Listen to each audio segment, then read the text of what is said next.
या इसी को बोलते हैं रिलेटिव वेलोसिटी।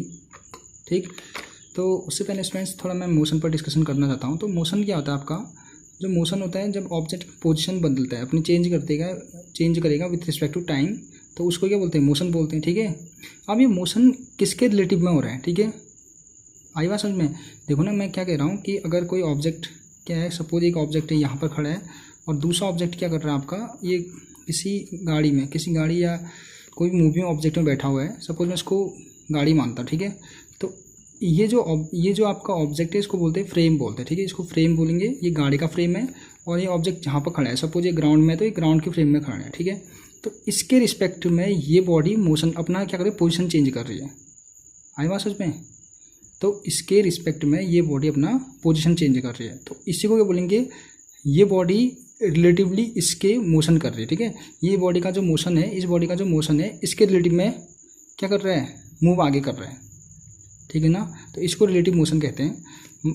लेकिन देखिए ना, मोशन में अब क्या होगा, अगर सपोज में इसके अंदर एक ऑब्जेक्ट कोई बॉडी है, एक दूसरी बॉडी ये है, ये तो क्या है, ये कुछ पूरी बस है, उसके अंदर 2 पर्सन है। ठीक है, 2 पर्सन है, तो अगर वो 2 पर्सन एक दूसरे को देखेंगे तो उनको वो क्या लगेगा, इसकी सपोज इसका नाम ए ले लो, इसका नाम बी ले लो, जब बी वाला ए को देखेगा तो उसे लगेगा कि ये तो बैठा ही है, ये मोशन नहीं कर रहा है, और ए वाला बी को देखा तो ये मोशन में, ठीक, ये भी सॉरी बैठा ही है, ये तो क्या देंगे, रेस्ट में लगेंगे दोनों एक दूसरे को। ठीक है, दोनों अपने, ये इसके रिस्पेक्ट में और ये इसके रिस्पेक्ट में क्या होगा, रेस्ट में होगा। लेकिन इन दोनों को जब ये ऑब्जर्वर, कोई बाहर अगर सी वाला पर्सन इन दोनों को जब देख रहा होगा तो उसे ऐसा लगेगा कि ये दोनों के दोनों ऑब्जेक्ट क्या कर रहे हैं, आगे को मूव कर रहे हैं। 10 अगर सपोज की स्पीड क्या 10 मीटर पर सेकेंड है तो आगे को ऐसे मूव कर रहे होंगे। ठीक है, तो इसी को बोलते हैं रिलेटिव मोशन। तो रिलेटिव मोशन माने आप किस सेंस में कह रहे हो कि आप इस बॉडी का मोशन हो रहा है। ठीक है, यानी इसके सेंस में इसका मोशन होगा, लेकिन बी वाले के सेंस में ए का क्या होगा, मोशन नहीं होगा। बी वाला लग रहा होगा कि हम लोग क्या बैठे हुए हैं। ठीक है, ये आपस में क्या होगा, इनको लगेगा कि हम लोग क्या कर रहे हैं, नॉर्मली हम लोग बैठे हैं। ठीक है, आपने कभी ये भी ऑब्जर्व करा होगा, जब हम बस के अंदर बैठे होते हैं हमको लगता है कि सब लोग शांति से बैठे हैं। ठीक है, वो बॉडी तो मूव कर रही है बट हम एक दूसरे को देखते लगता है कि रुके हुए। लेकिन बाहर वाला बंदा अगर कोई देख रहा होगा उन दोनों को या उन पैसेंजर को देख रहा होगा उस बस के अंदर, तो उसे लगेगा कि लोग सारे मोशन कर रहे हैं 10 मीटर पर सेकंड अगर उनकी स्पीड है तो 10 मीटर की स्पीड से उनको देखेगा, बाहर वाला देखेगा। ठीक है, नहीं इसके रिस्पेक्ट में तो मोशन होगा, लेकिन इसके रिस्पेक्ट में ये बी के रिस्पेक्ट में ए वाले क्या होंगे, सारे अगर ए बी सी डी और भी होंगे इसके अंदर बैठे हो तो सारे क्या लगेंगे, रेस्ट लगेंगे। ठीक है, तो इस प्रकार के मोशन को क्या बोलेंगे, रिलेटिव मोशन बोलेंगे। ठीक है, रिलेटिव मोशन का मतलब किसके रिस्पेक्ट में आप लोग ऑब्जर्वर किसके रिस्पेक्ट में आप लोग उस बॉडी को मोशन में बोल रहे हो, तो इसी बोलते हैं रिलेटिव मोशन। ठीक, और बाकी इसमें थोड़ा फ्रेम के बारे में आपको बता देता हूँ। इसको फ्रेम बोलते हैं इसमें। ठीक है, अगर आप इस बस में बैठे हो तो बस का फ्रेम, अगर ग्राउंड में हो तो ग्राउंड के फ्रेम में बैठ के बात कर रहे हो आप लोग कि ये इतनी स्पीड से आगे जा रही होगी गाड़ी करके। ठीक है, अगर सपोज अगर एरोप्लेन की बात कर रहा हूँ, मैं एरोप्लेन की बात कर रहा हूँ तो ये एरोप्लेन का फ्रेम आ गया। ठीक है, अगर अर्थ की बात करूँ तो अर्थ भी अपना फ्रेम है। ठीक है, अर्थ के फ्रेम में, और यहाँ कोई मून है। ठीक है, तो ये मून का अलग फ्रेम है, ये मून का फ्रेम है, ये अर्थ का फ्रेम है। ठीक है, ये इसको देखेगा तो ये अर्थ लगेगा कि ऐसे घूम रहा है। ठीक है, लेकिन अर्थ के अंदर लोग जब होंगे तो वो अपने आप को देखेंगे तो लगेगा कि हम लोग तो कुछ घूमने नहीं रुके हैं।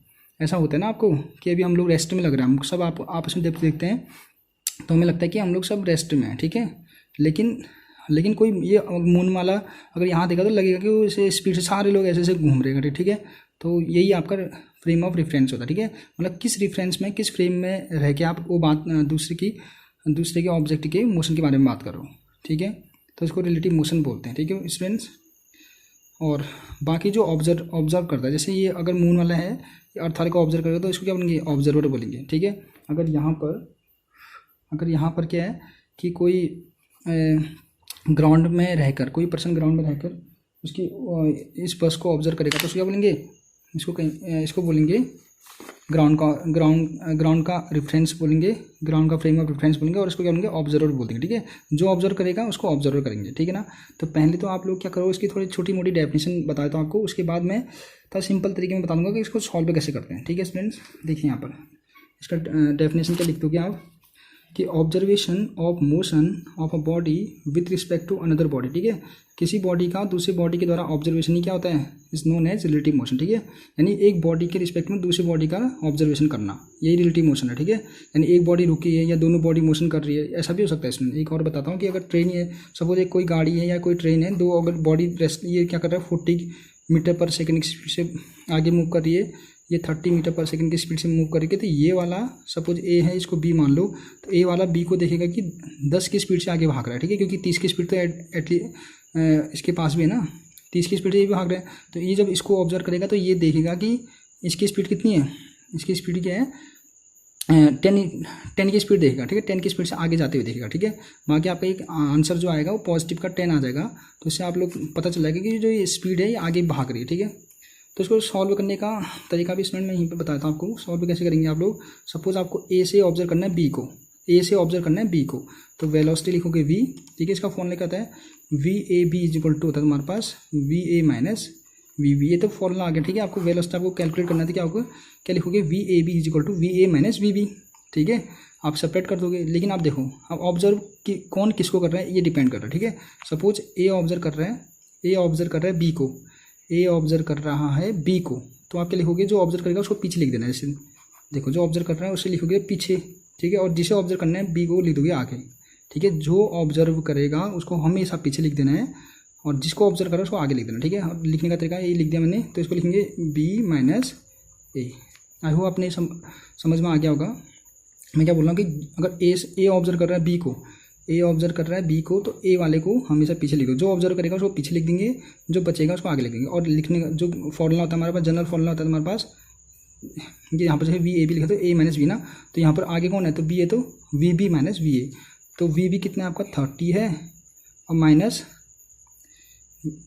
अच्छा सॉरी ए का यहाँ पर ना, सॉरी वी बी कितना है 40 है, सॉरी लिख दिया मैंने यहाँ पर गलत कर दिया, वी बी कितना है, वी बी की वेलोसिटी है 40 है, सॉरी हाँ ठीक है 40, और वी ए की वेलोसिटी कितनी है 30, तो आप यहाँ 30 ले दो, तो दोनों सेपरेट करोगे तो कितना का 10 आ जाएगा, और 10 किसका प्लस का आ जाएगा ना, मीटर पर सेकेंड।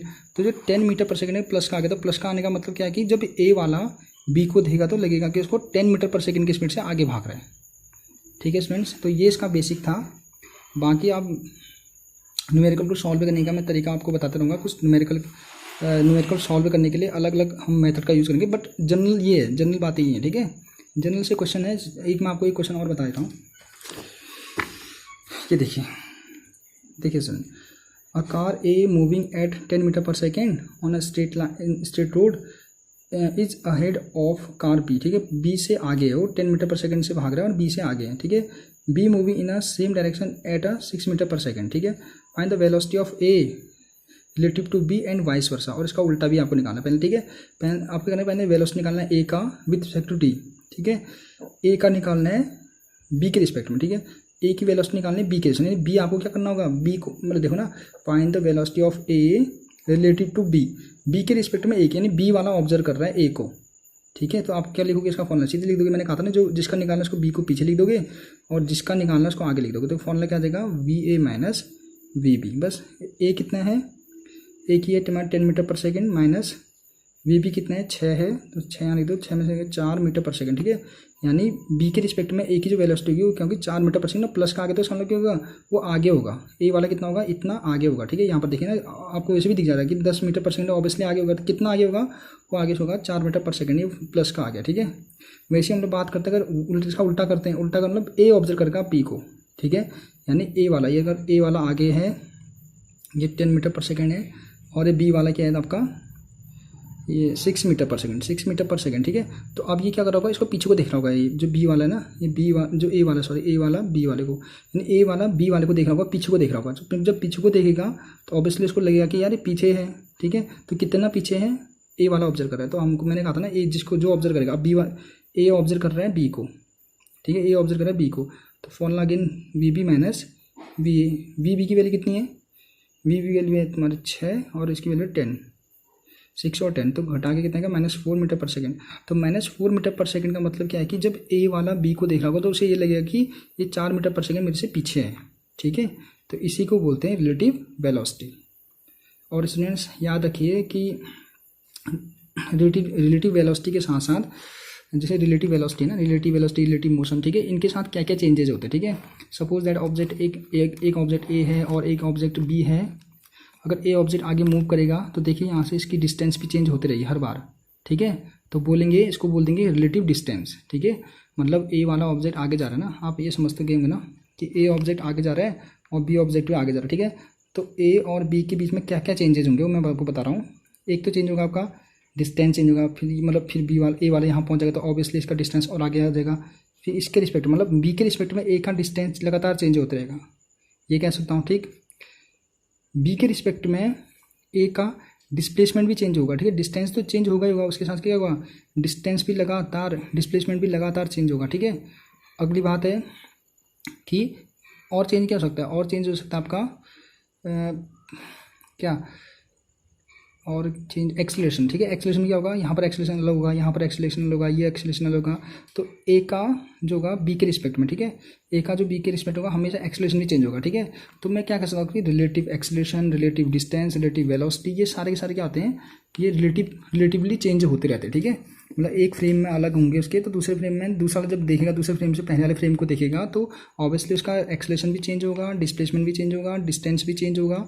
ठीक है, सारे चेंज होंगे। लेकिन एक चीज़ है जो फ्रेम, इस फ्रेम के लिए भी सेम होगा, इस फ्रेम के लिए भी सेम होगा, तो क्या होगा स्टूडेंट्स, होगा आपका टाइम। ठीक है, टाइम अगर सपोज 5 सेकेंड में ऑब्जेक्ट यहाँ है, ठीक है, 5 सेकेंड में ऑब्जेक्ट यहाँ है, तो अगर ये ऑब्जेक्ट, अगर सपोज दैट ये वाला ऑब्जेक्ट भी इसके अंदर ही होता, ठीक है, तो यहाँ पर भी इसका टाइम इतना ही होता। ठीक है, टाइम सबके लिए साथ साथ बढ़ेगा, अगर इसके लिए 5 सेकेंड है तो इसके लिए भी 5 सेकेंड होगा, इसके लिए 10 सेकेंड है तो इसके लिए 10 सेकेंड होगा। ठीक है, यानी ऑब्जेक्ट का जो टाइम है, टाइम क्या होगा, दोनों फ्रेम में सेम होगा, वो चेंज नहीं होता है, उसको रिलेटिव टाइम नहीं बोलेंगे। ठीक है, अभी भी। ठीक है, तो रिलेटिवली जो चेंज होते हैं, जैसे रिलेटिव एक्सीलरेशन बोल देंगे, रिलेटिवली डिस्प्लेसमेंट बोल देंगे, रिलेटिव डिस्टेंस बोल देंगे, ये चीज़ तो चेंज होते हैं। ठीक है, रिलेटिव मोशन बोलते हैं और रिलेटिव वेलोसिटी इसलिए बोलते हैं क्योंकि ये रिलेटिवली चेंज होते रहते हैं। ठीक है, इसलिए रिलेटिव डिस्टेंस या वेलोसिटी या रिलेटिव एक्सीलरेशन बोल दे तो इसमें कोई इसमें चेंज होते हैं, इसलिए इनको बोलते हैं। ठीक है, बाकी टाइम हमारा दोनों के लिए सेम रहेगा, दोनों फ्रेम के लिए सेम होगा। ठीक है स्टूडेंट, और आपको फ्रेम भी पता चल गया है, फ्रेम भी पता चल गया है। ठीक है, और आपको पता चल गया है क्या, ऑब्जर्वर क्या होता है। ठीक है, ऑब्जर्वर जो ऑब्जर्व करता है, फ्रेम माने ये फ्रेम, ये वाला फ्रेम आ गया। ठीक है, ये फ्रेम आ गया आपका, ये जैसे मोशन वाला फ्रेम आ गया, ये अर्थ का फ्रेम आ गया। ठीक है, और कहीं आप XYZ प्लेन में जा रहे हो, ठीक है, कोई XYZ इसमें तो एक्स प्लेन में हो या वाई प्लेन में हो या जेड प्लेन में, ठीक है, तो ये फ्रेम ऑफ रेफरेंस आ गया। ठीक है, और किस फ्रेम ऑफ रेफरेंस के अकॉर्डिंग आप उसको मोशन में कहते हो, ये डिपेंड करता है कि आप कहाँ पर, मतलब कहाँ पर अपने आपकी पोजीशन क्या है। ठीक है, तभी उसको बोलेंगे रेस्ट में है या मोशन में। ठीक है, ये बात मैंने थोड़ा स्टार्टिंग में भी कही थी मैंने। तो स्टूडेंट्स यही आपका क्या था, रिलेटिव वेलोसिटी थी, और इस पर बेस्ड आप न्यूमेरिकल में ज़्यादा समझ में आएगा, तो इसके बाद हम न्यूमेरिकल करेंगे। ठीक है, ओके, थैंक यू स्टूडेंट्स।